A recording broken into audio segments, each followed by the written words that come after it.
This podcast is a member of the Voices of Wrestling Podcasting Network. Visit voicesofwrestling.com to hear the rest of our great podcasts, as well as show reviews, columns, opinions, and updates across the world of wrestling.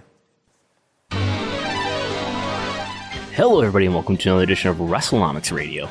I'm Brandon Thurston, broadcasting on demand from Buffalo, New York.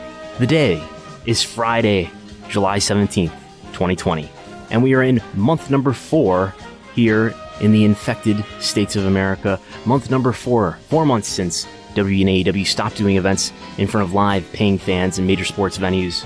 However, in Japan, in New Japan, that is no longer the case. On Saturday and Sunday last week, New Japan ran 2 events, each at Osaka-jo Hall in Osaka, Japan. Events held at 33% capacity and attended by more than 3,000 spectators on both days, according to the New Japan official website. WWE's next earnings report is coming up at the end of the month. Peacock has launched by NBC Universal. We'll have WWE content on it. Stephanie McMahon made some comments about how female wrestlers are compensated. Peak interest in the demo this week. We'll talk about that. But first, we've got to get into our weekly COVID-19 update.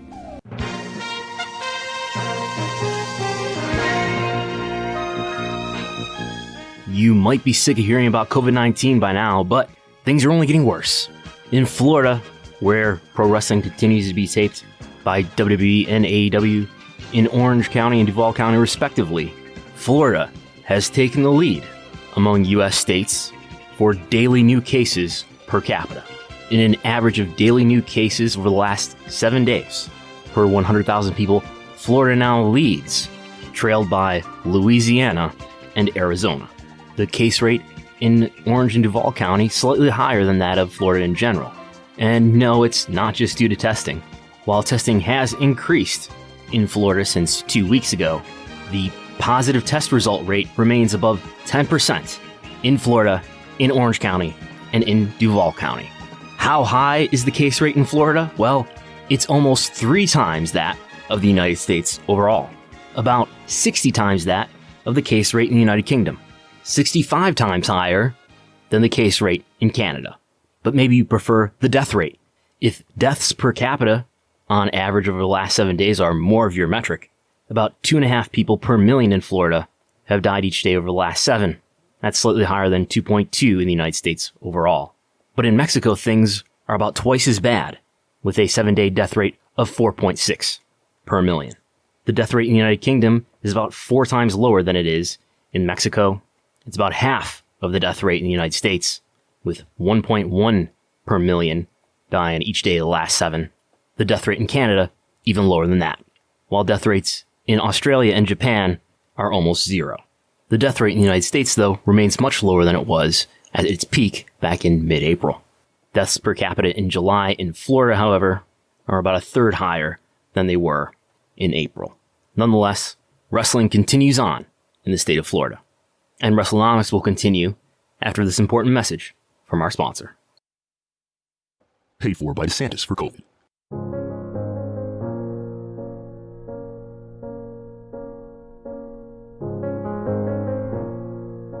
In the middle of a pandemic. Not only do we have a lower death rate, well, we have way lower deaths generally, we have a lower death rate than the Acela Corridor, DC, everyone up there.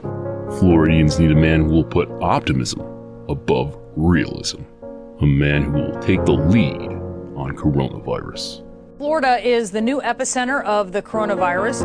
Under Governor Ron DeSantis, Florida has gone from a safe haven for COVID refugees to the nationwide leader in infections.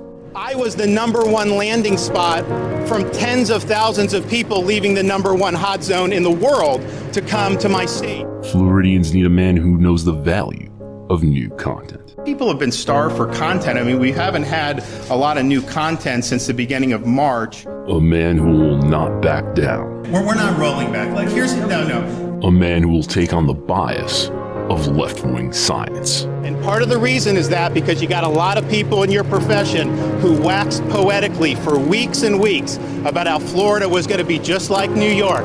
Wait 2 weeks, Florida's going to be next. Just like Italy, wait 2 weeks. Well, hell, we're 8 weeks away from that, and it hasn't happened. A man who knows that pro wrestling is an essential service.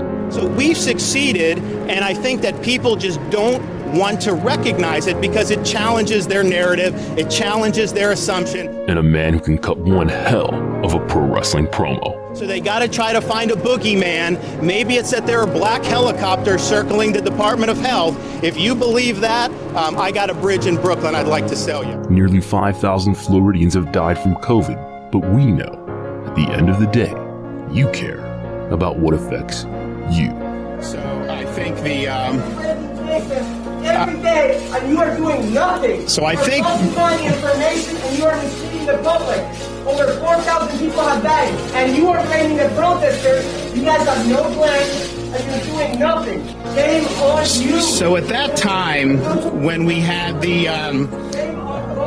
when we were here, we had a whole bunch of concerns about what would end up happening in the next few weeks and months. We had concerns about testing. We weren't able to even get tests. We weren't even able to get tests for all the people who needed them at the time. In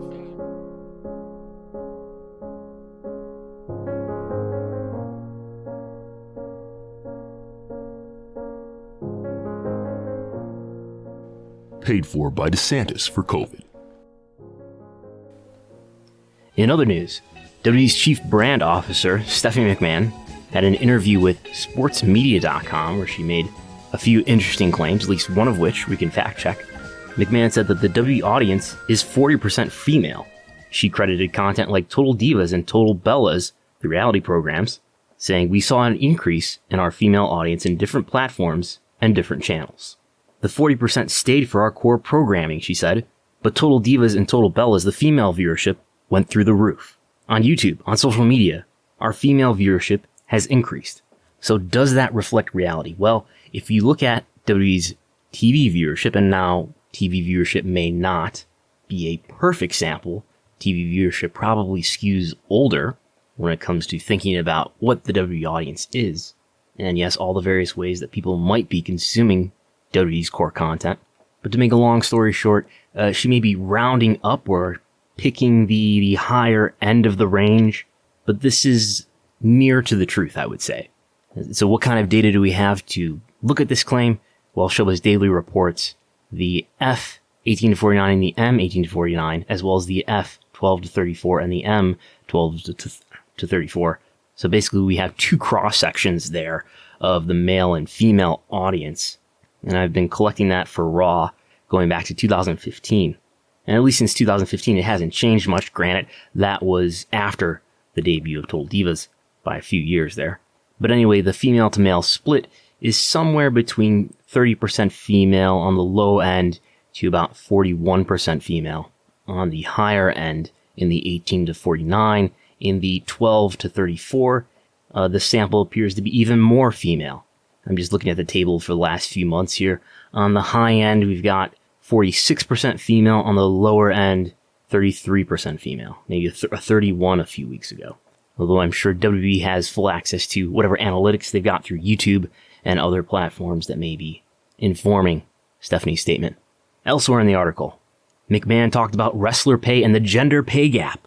The article reads, McMahon also addressed the pay gap between WWE's male and female performers. She revealed that the company's top female talent earn 7 figures, adding that, quote, a lot of our women do out-earn the men right now. Stephanie says she does believe that gender equality will be achieved. She continued, quote, we pay based on performance. So if you're at the main event, if you're drawing the crowd, that's when you're going to be paid the most money because you're the biggest star. When you headline WrestleMania, you're at the top of the game. So that's where I think we have the most opportunity for our women, is to give them the chance to be at the top. I'm not saying at the expense of the men, but they need to be given the same opportunities. End quote. So she's clearly referencing there that Becky Lynch, Ronda Rousey, and Charlotte Flair main evented WrestleMania in 2019. And she's saying that some of the top women on the roster make over $1 million per year. Some of them out-earning the men. Let's not forget, though, that who gets to be in main events is a subjective decision in the pro wrestling industry, or rather in pro wrestling companies, where the results, the winners and the losers, and the card order are predetermined. by people who make the creative decisions in WWE and any other wrestling company. So the decision to allow women to have the opportunity to be at the top of the card is ultimately one that the leadership of a wrestling company must be convinced into doing. And it's not as if pro wrestling is a perfect meritocracy. In fact, some would say that the only real scoreboard in pro wrestling are the economic metrics, which even are themselves subject to self-fulfilling prophecy, what you might call a chicken and the egg effect. Is somebody over because they're talented, or are they over because they were given sufficient opportunity to get over? Is it more the former than the latter, or vice versa? More on economic scoreboards later. In other news, on Tuesday, Variety reported what would be on the new streaming service from NBC Universal called Peacock, which went live on July 15th. That's Wednesday, the Wednesday that just passed. Peacock has 3 different tiers: a free tier with ads, a $4.99 tier, still with ads, and a $9.99 tier with no ads. Are you confused by the offering yet? Peacock Premium, so this is not on the free tier, but on, I can't tell if it's the $4.99 tier or the $9.99 tier, but included in the premium tier, among a plethora of content, will be some sports content. Peacock Premium will feature access to live and on-demand sports programming, including more than 175 exclusive Premium League matches for the 2020-2021 season. Coverage of events like the Tour de France on August 29th to September 30th. Well, I didn't know the Tour de France was that long. And more than 100 hours of WWE content, which will be available in August, including WWE Untold and Steve Austin's Broken Skull sessions and compilations like John Cena's best WrestleMania matches. You know, drink every time you see in a commercial or in some sort of form of mainstream media where WWE is being promoted or marketed or advertised, and in which the personalities that are being associated from WWE lore are people like Steve Austin or John Cena. You know, people who have not had more than 1 or 2 WWE matches per year over the last few years. In other news, WWE announced that on July 30th, a Thursday, WWE will report its Q2 earnings results with a conference call at 5 p.m. Eastern. This is the second time now. It looks like it's going to be a regular thing that at 5 p.m. Eastern, instead of 11 a.m. Eastern as it was previously, 5 p.m. Eastern, WWE will hold its conference call, which, if it was like last time, about an hour prior, WWE will release a series of documents, including an earnings release. Okay. Sorry, Siri is talking to me. A series of documents. Those documents including key performance indicators, trending schedules, the earnings release, the investor presentation.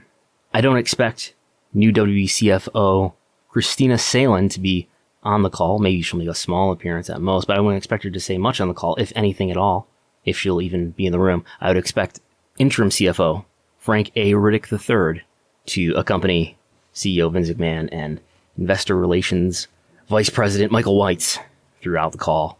And you never know when Vince is going to throw to Paul Levesque, who appears to be standing by in the room at all times. Stephanie even spoke on a call once as well. But the Q2 results, again on Thursday, July 30th, will be the first quarterly report that will have taken place entirely in the COVID-19 era, with no live events of a normal kind. Every event, every TV taping happening at the Performance Center in Orlando. So according to the Refinitiv Stock Report Plus, the average of 11 analysts are expecting an earnings per share for WWE for Q2 of 14 cents per share. The high end of that at a 31 cents per share. The low end of that at a negative 2 cents per share. What does that mean? Well, that means we can get an estimate of what analysts think will be the profit, the net income for the quarter. So if we take 14 cents, which is the average analyst's estimate for earnings per share in Q2, take 14 cents and multiply it by all of the WWE outstanding shares. Last quarter, that was about 85 million or 85.1 million. If we assume it's going to be about the same, which it probably will be, because outstanding shares do change over time, but they don't fluctuate wildly. By the way, this is diluted shares, not basic shares. But if we assume it's about 85.1 million, outstanding diluted shares for WWE and multiply that by 14 cents earnings per share, what we get is $11.9 million. So something around $12 million in net income for Q2 seems to be the consensus opinion of a number of analysts who cover WWE stock. So I would say, if you're asking yourself, what is WWE stock going to do in reaction to the Q2 report? At least as it stands now, the stock price will probably go up or down, other news notwithstanding, up or down, depending on how far off WWE ends up from $12 million in net income for Q2 2020. Should be noted over the last 90 days, though, and I'm not sure what's driving this, but over the last 90 days, according to this report that I'm looking at, the average analyst's estimate for earnings per share, which is basically an estimate of profit of net income, these estimates have dropped in half over the last 90 days. And of course, we are now more than 90 days from when COVID-19 really started to affect WWE. And maybe that's only as additional analyses came in, but I don't remember the average analyst estimate being quite this low. But basically, the estimate for WWE's profits for the year, according to the analysts, has fallen in half compared to what they were estimating 90 days ago. That's for the entire year of 2020. And just for the quarter that we're about to get the report for at the end of this month, by the way, Q2 will be covering April, May, and June. So April 1st through June 30th. And as I said, the average analyst estimate right now is 14 cents per share. Just 30 days ago, it was 7.2 cents per share. And 90 days ago, it was 65 cents per share. And as I mentioned earlier, we do have a low analyst estimating at negative 2 cents per share. So maybe that could be throwing it off. But even if WWE ends 2020 at $1.25 per share, as is the consensus analyst estimate right now, if we multiply 1.247, which is the average analyst estimate for the year, and multiply that by 85.1 million, we still end up with $106 million in net income, which would be an all-time record. The current record is 2018 at $99.6 million in net income for the year. And that 2018 record already, even when you adjusted for inflation, is the highest ever, including the years between 1998 and 2001, when WWE was at its height of its height of popularity, and was also very profitable. As far as revenue, the average analyst expects over $1 billion. Expects $1 billion even in revenue for 2020, and estimates both for earnings per share and revenue are even higher for 2021. Other things to look out for. We'll probably talk about this maybe more next week. Big news notwithstanding, but we already know what the WrestleMania WWE Network subscriber numbers were since the Q1 report took place in the middle of April. I think April 23rd, WWE reported then what the post-WrestleMania subscriber numbers were, which were 1.6 million paid, almost 500,000 on the free trial sub on the day after WrestleMania, for a total of about 2.1 million total free and paid subscribers combined. And the big question, as always, is to see if a lot of those free subscribers who checked out WrestleMania converted to paid. Last year, average subs for Q2, with WrestleMania happening also in early April. So WrestleMania has happened in early April for this year and 2019 and 2018. So this is a fairly even comparison here. WrestleMania last year did 1.77 million paid subs with 233,000 free. WWE ended up with an average paid subscriber rate of 1.7 million. So down slightly, maybe a little bit more than slightly, for the quarter. That was, though, with a slimmer number of free subs. In 2018, the paid number the day after WrestleMania was 1.8 million, 316,000 on the free sub. Average subs for the quarter were 1.8 million. Almost identical to the WrestleMania number itself. The WrestleMania number, if you want to be exact, was 1.808 million. The average paid subs was 1.8 million flat.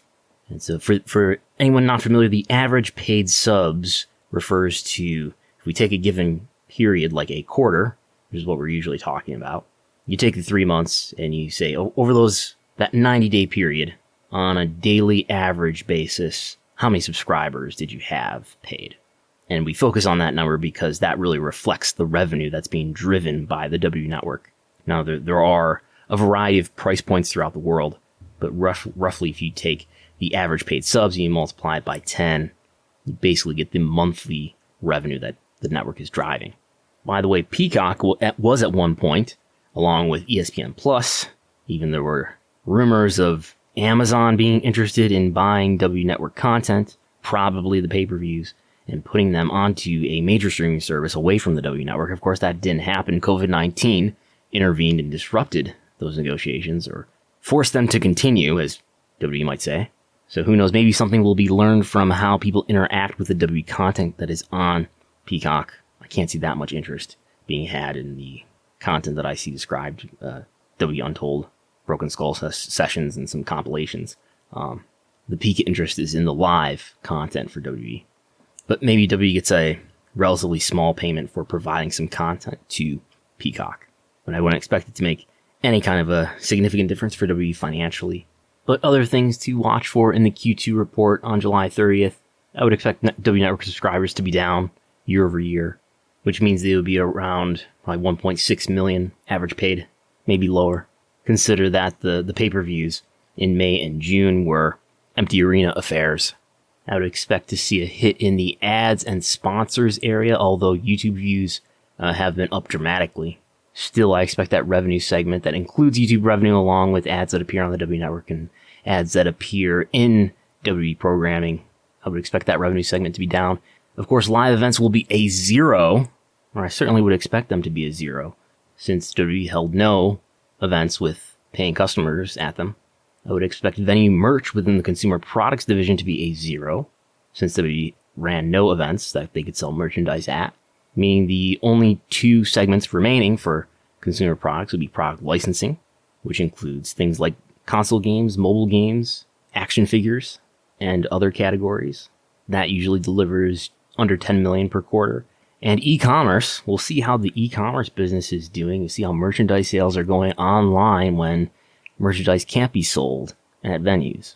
And I would expect I would expect those two segments, licensing and e-commerce, to be down year over year from Q2 2019, just based on lower sales, because I expect that interest in WWE, which was sort of on a secular decline anyway, probably to be in even more of a decline state due to COVID and due to the reduced quality of the content just by nature of not having large live attendances. So we'll see, but I expect a WWE to be quite profitable in the media division, which of course includes the WWE Network core content, ads and sponsors, which I mentioned, and the other segment, which includes things like reality TV series. But in all likelihood, Raw and SmackDown are even more profitable now in the Performance Center than they would be at major sports venues because of the lower costs associated. Something else to touch on here, and if you haven't noticed, if you follow Wrestlenomics on Twitter, most of what's talked about here are basically things that I have tweeted about from the Wrestlenomics account in the last 7 days. So if you saw the bar graph that I posted where I try to show, based on data from Cage Match, basically what I'm trying to get at is how many wrestlers are working regularly for major companies that employ people full time, with some thought to how that's affecting, or how maybe in the past lower numbers benefited the U.S. Indies. So anyway, what we've got here is basically the criteria is for these companies, WWE, AEW, WCW, ECW, New Japan, Ring of Honor, and Impact, how many wrestlers for each year worked for any of those companies for 10 matches or more. And then we just take that going all the way back to 1998, and I'm stacking all of those wrestler counts on top of each other for each year. To get an idea, I think what it gives a suggestion about, not an answer to, but what it gives a suggestion about is basically how many wrestlers were under contract. Probably if you're wrestling 10 or more matches for a given company, you probably had a contract for the given company. Not necessarily. Certainly there are exceptions, but it's pretty likely that you had a contract with that company if you wrestled more than 10 matches for that company. Or it's not really contract that I'm trying to get at, but more like for the purposes of my interests, are you available for indie bookings? If you're wrestling more than 10 matches for, let's say, New Japan even, you might not be available for wrestling bookings. You might not be taking them. Certainly not in all cases, but in some, in many. So the big takeaway I have here is if you go back to the years of 1999 and 2000 with this collection of companies, which are, again, ECW, WCW, AEW, New Japan, Ring of Honor, Impact Wrestling, and WWE, in 1999 and 2000, that number is over 300 wrestlers. And of course, when WCW goes out of business in 2001, that causes this number to drop dramatically. And throughout the 2000s, that number hovers around 200, 250, and doesn't get too close to 300 until the years of 2013, 14, and 15, where it's in the 290s for each of those years. And again, this is not perfect. Maybe I should have included Pro Wrestling Noah in certain years of this, but I think this is a good sample. So in 2013, it's 294. 2014, it's 293. 2015, 296. And then there's an explosion. 367 in 2016. 422 in 2017. Not much growth from 2017 to 18. It's 422 in 2017, only 426 in 2018. Most of this growth, of course, is coming from WWE, as WWE is competing for talent with Ring of Honor and with World of Sport in the UK. Then in 2019, that's when AEW is launched at the beginning of that year, the number gets up to almost 500, 498. And that's the year, of course, by the way, that AEW only has 3 months of running as a weekly promotion. And for 2020, I changed the criteria. Since we're only halfway through the year, I changed the criteria to a minimum of 5 matches, and the count is 460. So down slightly, and Ring of Honor's slice of the bar is much smaller than it was in previous years, just because they're running so fewer shows. So maybe if this was a normal year, Ring of Honor would be bigger, and it would be about even, maybe, with the previous year at about 500. So the point is, I think there's one of my big takeaways that from studying data like this and just observing the wrestling business for the last few years is that I think independent talent was undervalued. I don't know how many years you want to argue it goes back, but in the years leading up to 2016, where we see this explosion of talent being used more frequently by major companies, I think it's apparent that talent was undervalued by the major companies. And in the years of 2016 and the years following that, brought on by the competition for talent and pressures that WWE felt from other wrestling companies and the advent of NXT and additional brands within the company, WWE especially, and then the advent of AEW additionally, caused independent talent, or what was previously independent talent, to be more, I would say, appropriately valued, to the point where it is tougher now. I want to say now, but of course, right now, there are no independent wrestling companies, or very, very few independent wrestling shows happening. There are a few small shows happening outdoors, but by and large, the weekend independent shows are almost not happening at all at the moment because of COVID. But I think what we've seen over the last year or 2 years or 3 years, gradually heading toward 2019, then you might say there's kind of a golden era or a great era for independent wrestling. Is independent wrestling talent was, I would say, the concentration of talent was high and undervalued by larger companies. And then in the last few years, that talent was harvested relatively rapidly by larger companies. And of course, companies that, of course, put that talent under contract and unavailable to independent companies, to the point where now, or maybe I should say last year, things were harder for independent wrestling companies in terms of finding talent that was exciting to use and to put in matches against one another. Although while at the same time, I think independent wrestling was and does continue to be benefited from the continued proliferation of media, that is, of social media, of streaming video.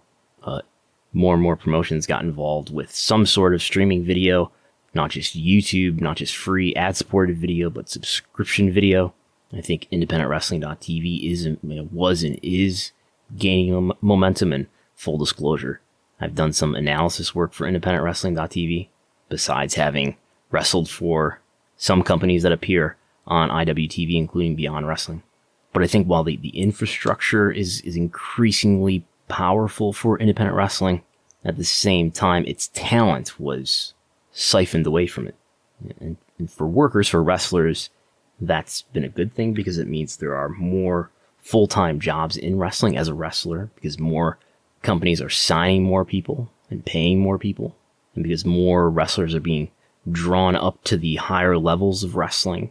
That's vacated more spots in independent wrestling, or in the more sought after positions in independent wrestling, in the super indies, if you will. So again, just to look back over these last, will this be 6 or 7 years, at this stacked column graph that I have here, we went from about 300 wrestlers in major companies between the years of 2013 and 15 to about 500 last year in 2019. So that's about a 2/3 increase. And further research could be done, but I would venture to guess that the vast majority of that talent is coming from the UK and US independent scene. A scene, by the way, diminished not only by, in terms of access to talent, diminished not only by wrestlers being signed to exclusive contracts by larger companies, but somewhat now as well being, or having their access to talent being diminished after the speaking out movement has rendered a lot of people basically unbookable. So I don't think we're going to see a fully operational US indie scene for many, many months to come. I would be surprised if we see that at all in the year 2020.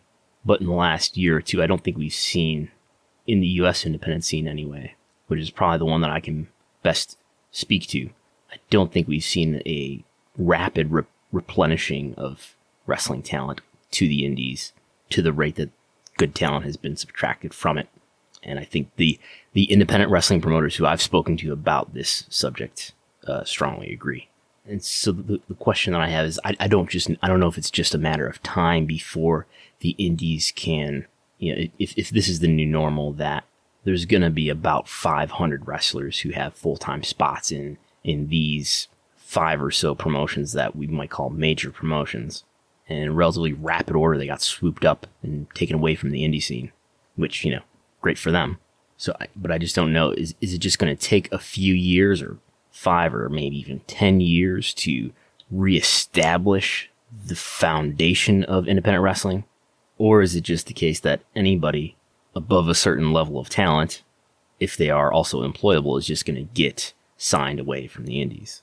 And by that I mean above a certain level of talent, a benchmark at which a few years ago they would not have gotten signed at, because several years ago the criteria for being signed perhaps was much different.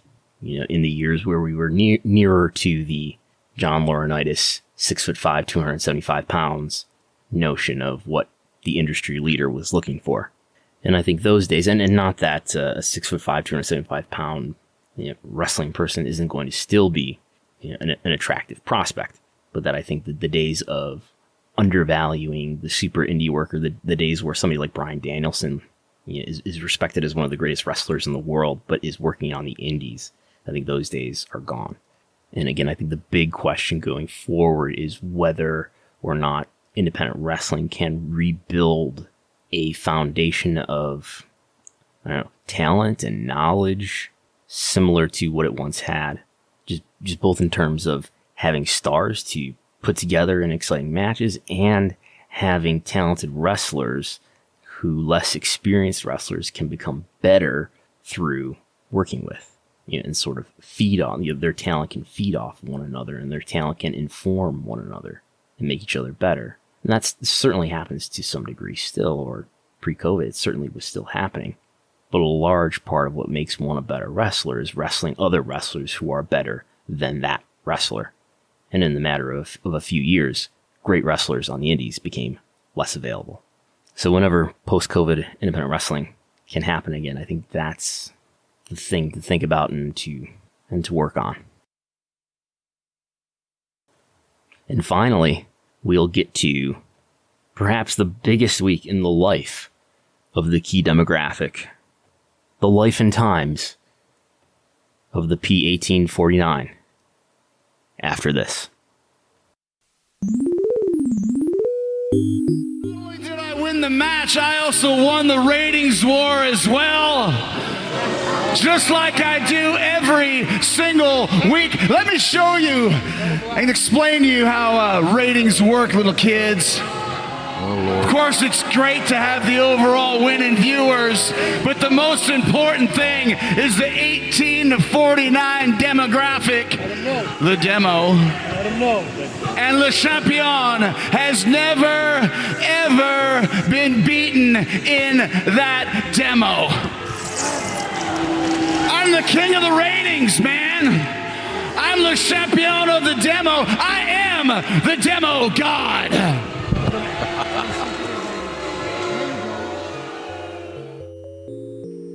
That's Chris Jericho this week on AEW Dynamite, letting us know that math is for heels. And I will not weigh in as to whether or not the general, mainstream, casual wrestling fan waits at 4 p.m. to 4:30 Eastern, constantly clicking and refreshing and pressing F5 on the keyboard at showbuzzdaily.com on Thursday afternoons, impatiently awaiting the posting of the results for viewership from the previous night, or whether that's something that only a vocal minority of cantankerous critics have any interest in whatsoever. I won't weigh in on that, but I did write some 2,000 words this week about what the importance is of the key demo and the total audience, and I have even learned some things, and in the process of learning some things beyond what I wrote in the article, which you can find at Wrestlenomics.com if you haven't already read it. Beware, this article does descend into a diatribe about why WWE is not economically motivated by its consumer behavior, just as nearly every episode of Wrestlenomics Radio does, in fact. So maybe, in fact, if you're listening to this, that is your thing. So, I debate here these days in the last, year or so about what's the best way, since I've been doing this podcast. So I communicate now, not just in the written form, but in the audio form as well. And I debate about what's the best way to, as I admittedly read less and listen to far more words through podcast form than I do through written, certainly written article form. I debate how important it is or how often I should write things. And I honestly can't remember if I've said all the things in this article that I've on a podcast that I've written here. And I debate about whether or not to be careful about being redundant in written form versus audio form. And at other times, I feel like I should just hire someone to transcribe the podcast and make it into blog articles. Because I know that there are people who don't both listen and read the stuff that I do. They do one or the other, or they discover it through one form or another. But anyway, people did seem to appreciate this article. This is called Key Demo and Total Audience, What They Are and How Much Do They Matter. I should say at the front here that I did raise one point in this article that I am not as confident in now. That is that the P2 Plus viewership helps justify what are called affiliate fees or carriage fees.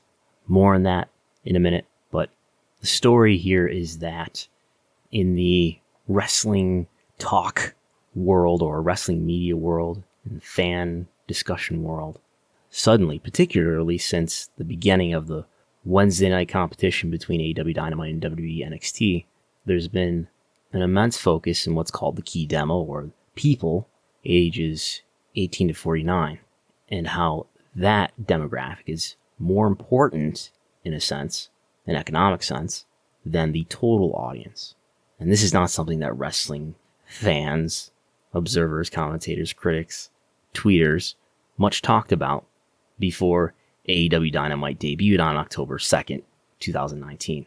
In a previous era, in the Monday Night War era, the competition between WWF and WCW programs, Nitro versus Raw, even SmackDown versus Thunder on Thursdays, everyone focused on, and the only numbers I much remember being reported were TV ratings, which come in the form of a number point a couple decimal places. So, for example, I have a spreadsheet that I should probably share on Wrestlenomics.com called WCW KPIs. And according to that spreadsheet, the largest combined audience for WF Raw and WCW Nitro, in other words, the Monday night when probably the most people were watching wrestling in the United States, was May 24th, 1999. And I can't tell you how many viewers are watching, but what I can tell you is that on May 24th, 1999, WF Raw did a 7.2 rating, which I think is its biggest rating ever. I would guess that is the night that there's a Steve Austin versus Undertaker singles match. But anyway, a 7.2 rating to WCW's 3.8, which is nowhere near its biggest rating ever. But anyway, that combines to a total 11.0. And as I explained in the article, there are various kinds of ratings. I don't know whether this is a national rating, a coverage rating. I would guess maybe it's a national rating. Let's say it is. It would be easier to say what I want to say next if it is a national rating. So a national rating means that essentially ratings are percentages. I don't know why ratings are never presented with the percentage symbol after them. Maybe they would be prone to misinterpretation that way. But anyway, ratings are basically percentages. In the case of a national rating, this means this is the percentage of people in the nation who are watching this given program. So if this is a national rating, this means that 7.2% of the people in the United States, to be honest, I don't know if that means you have to own a TV or not, but obviously the vast majority of U.S. homes have a TV in them. 7.2% of them were watching WF Raw. 3.8% of them were watching WCW Nitro for a total combined rating of 11% of people. I think that's what that means. 11% of people in the U.S. were watching wrestling on Monday night, May 24th, 1999, the largest combined rating of the Monday Night War era. That is just slightly lower than the 11.6 and 11.1 that I'm able to find records of for 2 episodes of Saturday Night Main Event. But anyway, that's approximately what a rating means. And so we dwelled on ratings for a long time and immortalized them in the nostalgia of the Monday Night War era. And no one at that time talked about the key demo, at least in wrestling conversations. According to an article I found on multichannel.com from Multichannel News in 2002, this article characterizes, quote, absolute household eyeballs during the 1980s and 1990s having given way to a more narrowly defined, demographic-oriented focus. Networks now try to convince advertisers that they're reaching viewers that can draw premium CPMs. And CPM stands for cost per thousand. That's right. CPM, cost per thousand. I think there's some Latin involved. But anyway, the article characterizes this as if it's a new event. Networks are convincing advertisers that they can draw premium CPMs. It goes on, and no demographic is more desirable than the 18 to 49 group of adults. So, a couple things. Number one, why that group? And secondly, is that really the correct timeline? Why 18 to 49? I think it's because these are adults. So they're not children who are still in school and don't have full-time jobs. And they're not over the age of 49, like Chris Jericho will be next year, who are set in their ways and already they have solid brand relationships, I think the idea is. So they're 18 to 49, they have some money, they're persuadable. So that's the ideal group that you want to advertise to in general. So that's why that demo matters to advertisers. It probably greatly depends on the product, I would imagine. And clearly, you can look at the Showbuzz Daily tables and see I think it's 9 different demographics that they report in their table. Obviously, there are plenty of products out there that need to be targeted more towards younger audiences, and other products need to be targeted toward older audiences. But anyway, so this article characterizes this as if this is an advent that comes after the 90s, after the Monday Night War era. But then a very kind reader reached out to me after reading the article and said that he's someone who actually worked as an advertising buyer as far back as 1980, and says that already at that time he was buying very specific demographics, and he did not get the impression that that was something new in 1980. And he added that he has never made an ad purchase against the 2+, that is what we would call the total audience the P2 plus demographic. So I think what is happening in wrestling now that has so changed the focus, I think clearly AEW values its performance in the P1849, the key demo, and because that's what its broadcast partner Warner Media wants, the parent company of TNT.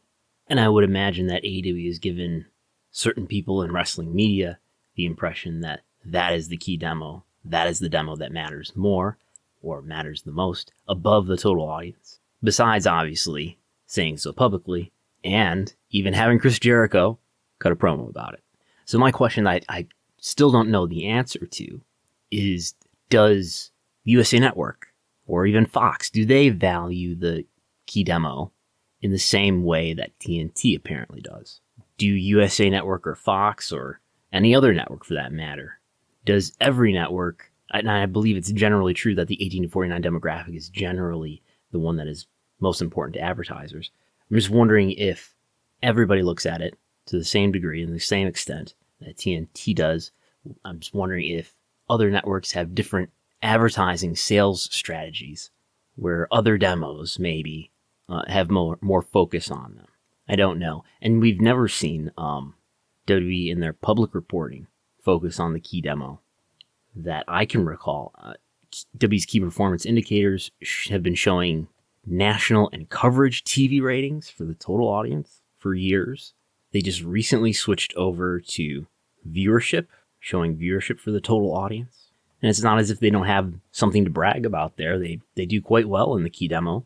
You know, Raw and SmackDown often rank highly, sometimes are the leader on their night on cable. And now with Fox, with SmackDown on Fox, it's often the leader in the key demo on broadcast TV.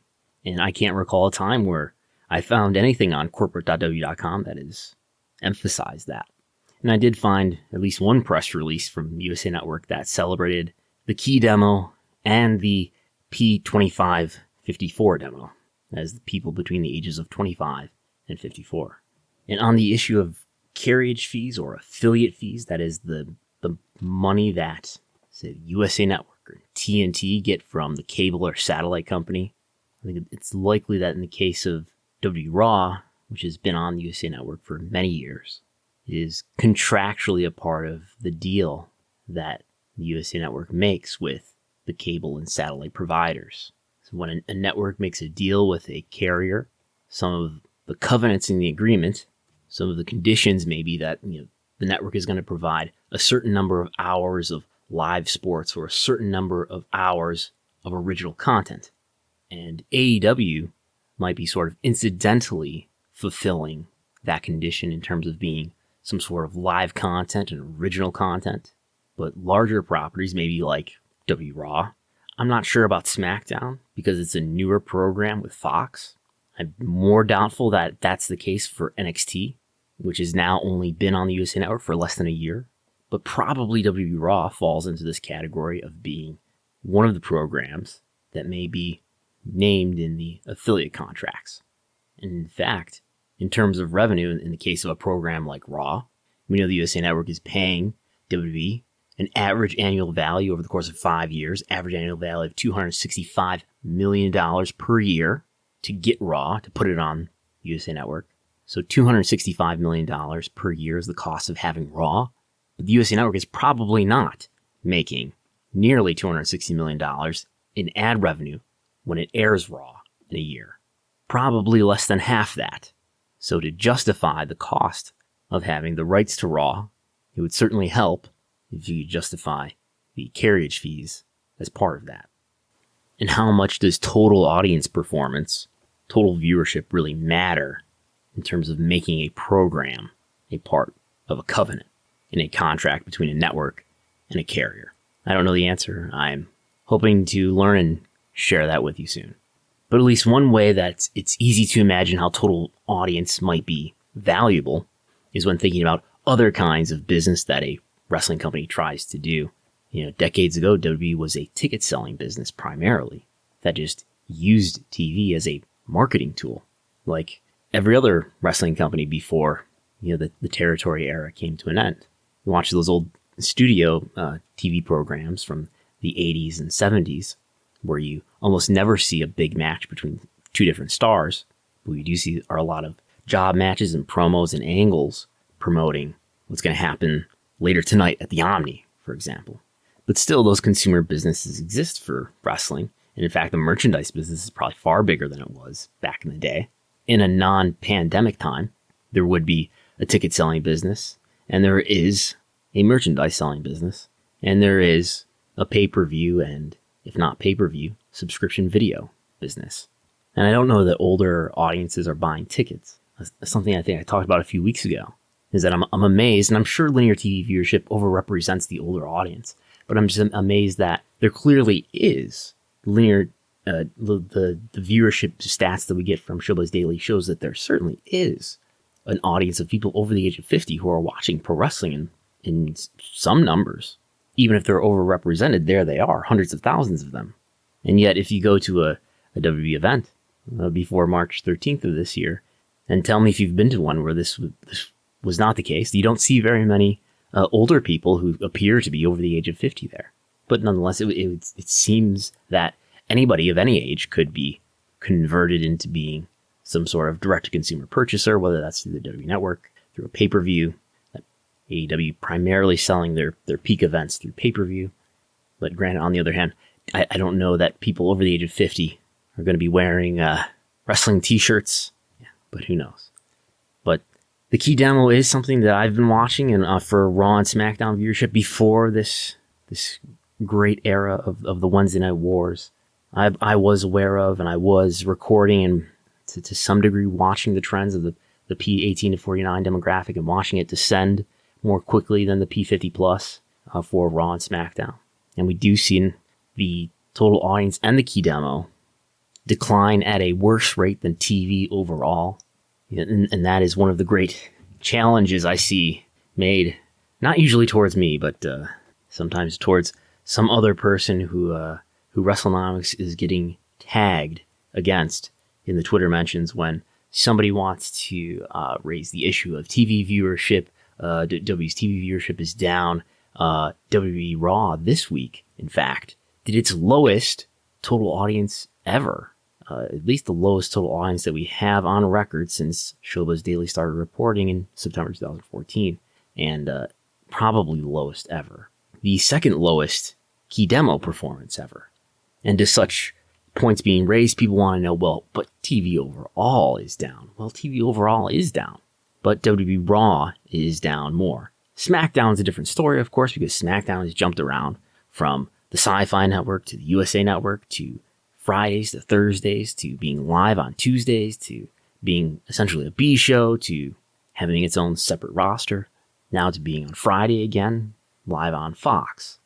And as I argued in the full year 2019 report, I think a lot has been done to make SmackDown a more valuable property. And if SmackDown hadn't been moved around on the USA Network and hadn't been promoted with a separate roster, at least for a time, for a few years there, it probably wouldn't be as valuable as the $205 million average annual value that SmackDown does get from Fox.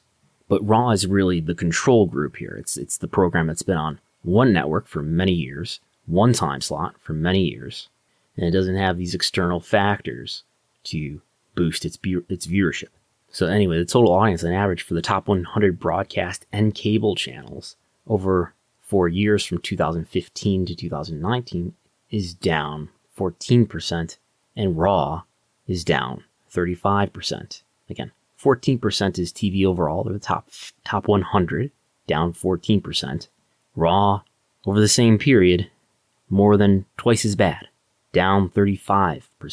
But SmackDown, with all of its external factors, is down only 8%. Key demo, I've got the top 50, not the top 100. So this is just the data that I was able to find.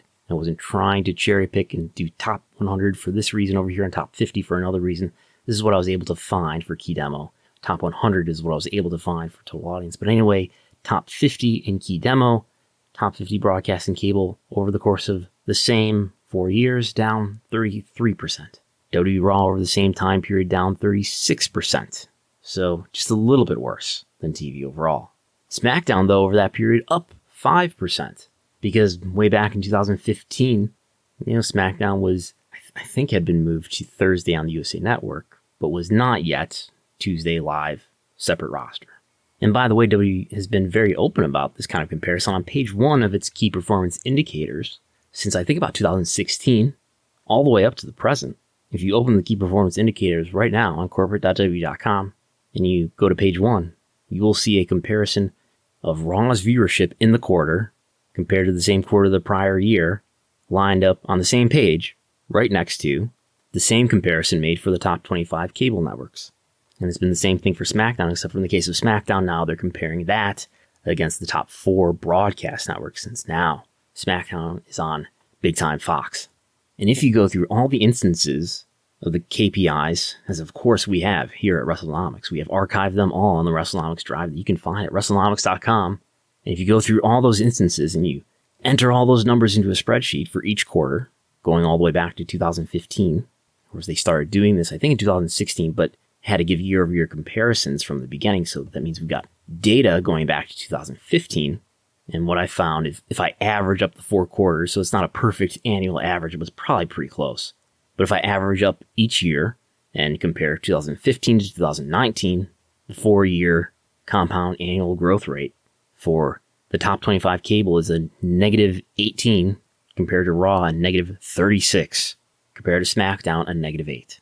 Again, that TV overall metric, top 25 cable, negative 18, Raw, negative 36, SmackDown, negative 8. That's over the course of 4 years from 2015 to 2019. So the moral of the story there, WWE, at least Raw, the control group there, doing far worse than TV overall in the years between 2015 and 2019 and 2020, in part because of the pandemic, but not completely, but in part because of the pandemic, doing even worse year over year. But anyway, let's not get too far ahead of ourselves. In the course of that 5 years where Raw declined worse than TV overall, WWE in 2018 finalized agreements with Fox and NBC Universal to get themselves, in total, a raise in TV rights fees that more than tripled what their payments would be. And how can that be? How can, if Raw, at least Raw, if Raw is declining worse than TV overall, how can WWE get such a huge raise for Raw? And the best that I can tell, the answer is that even though the margin of victory for WWE Raw over the rest of TV is getting smaller, WWE program is still watched by a large enough audience and is watched by a large live same-day audience, that is, it's being watched by viewers who are not watching it through DVR. The live same-day audience is large enough that it's still worth it. And if you compare Raw to the other original programs on the USA Network, there's a website called TVSeriesFinale.com that organizes TV series viewership by season for each network. And this doesn't include reality programming, so we don't have Chrisley Knows Best in here, I noticed. But compared to USA Network's other original scripted programs, Raw still about doubles its nearest would-be competitor on the USA Network in terms of other scripted programming. And I think I talked about all this last week, so I think you get the point. But even this week, when Raw had its lowest total audience probably in the history of the program since 1993, that's 27 years. Some of you listening are probably younger than that. But in part, that's the nature of media. The margin for WWE Raw may be getting smaller, but the margin is still large enough that it's worth something to these networks, worth hundreds of millions of dollars per year to these networks. And it's probably the case that, in a sense, the networks had previously been underpaying sort of the relationship between a content provider like WWE and the network, the distributor. The balance of dependency is changing. And wrestling companies have really always been dependent on distributors, whether it's back in the 80s or the 70s when they're just using it as a marketing tool to promote live events, or now where wrestling companies like WWE and AEW rely on it for the biggest piece of their revenue. What's changed is the networks need content providers like wrestling companies more than ever. They need those content providers that produce live programming that hundreds of thousands, if not millions of people want to watch live as it happens. And this has resulted in a company like WWE getting more revenue out of their TV partner and really getting more revenue overall than it has in other eras, even when you adjust for inflation, when they were a lot more popular.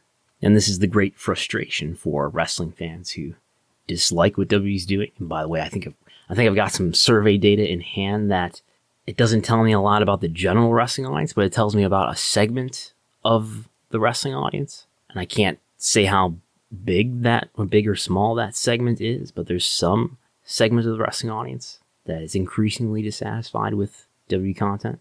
And there is no economic punishment, at least here in the short term, for WWE producing such terrible content. Because I think I saw a Garrett Kidney tweet, yes, during this coronavirus time, people are starved for content, as Governor DeSantis says. People are starved for content, or people want new live sports content because there's not much of it at the moment anyway.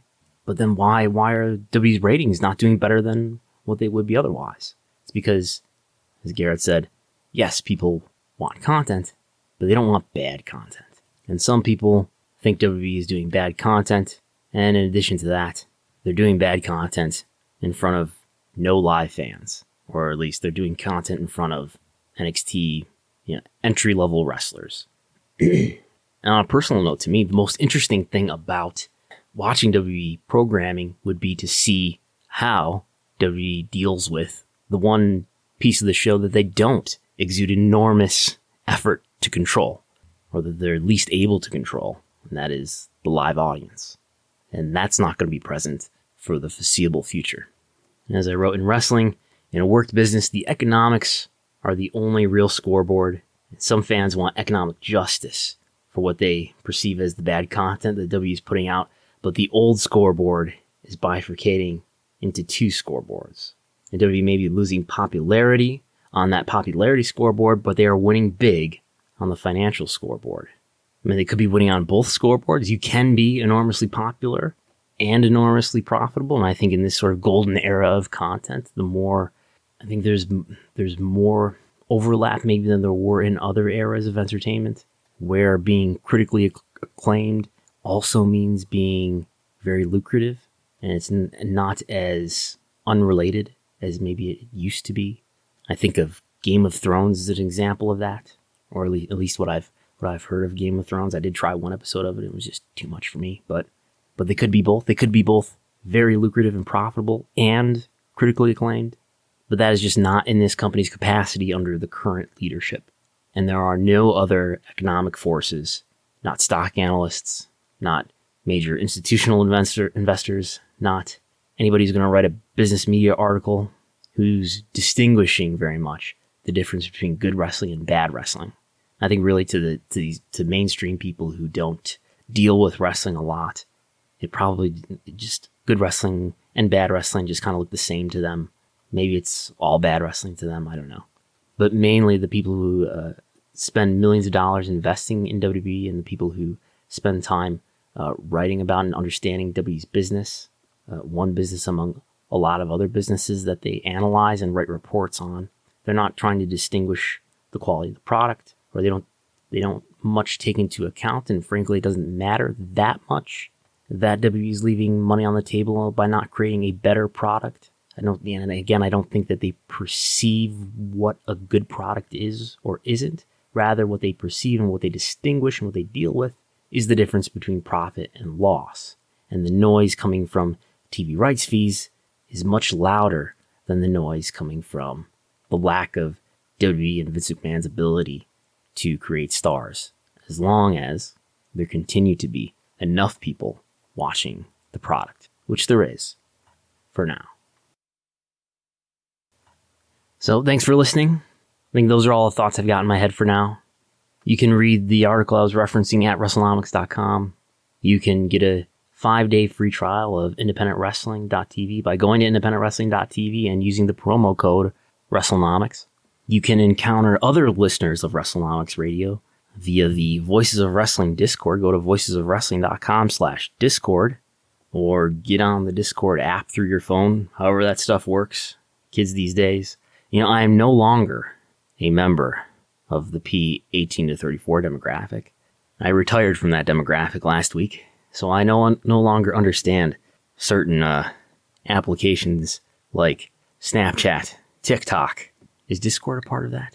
The younger world. I know that Facebook is definitely for the P50 pluses, though.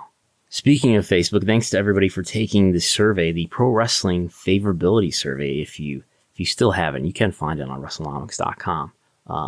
I am working through the results, and I am organizing the results into tables and finding some interesting takeaways, with many caveats, of course, considering just how the participants were discovered is the big caveat, let's say.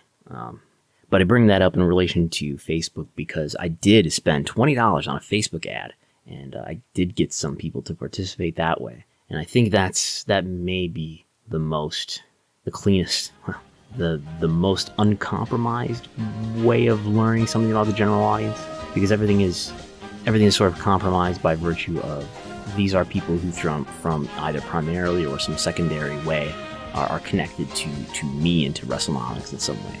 So I get participants who are engaging with me and Wrestlenomics, or are engaging with somebody else who's willing to put the link out there. And again, all that information is valuable, and we're going to look at it, and I will share the results in the near future. But if we want, someday ideally, the sort of, what does the general wrestling fan think? If we want to begin to answer that question, it's more challenging. But anyway, I've gone over an hour. I've, I heard my media distribution partners, voicesofwrestling.com, talk about how people should talk longer on podcasts, which has been against my intuition. But my suspicion is also that I don't know if people really listen to the people that they listen to on podcasts, or maybe I'm just projecting, and that the podcaster to listener relationship is a lot more about just sort of getting comfortable with this voice, and that you're kind of almost willing to hear this voice babble on about anything, which is likely why anyone would listen to this program right now. But anyway, thanks for doing that. You can follow Wrestlenomics at Wrestlenomics, and you can follow me at Brandon Thurston, because I'm Brandon Thurston.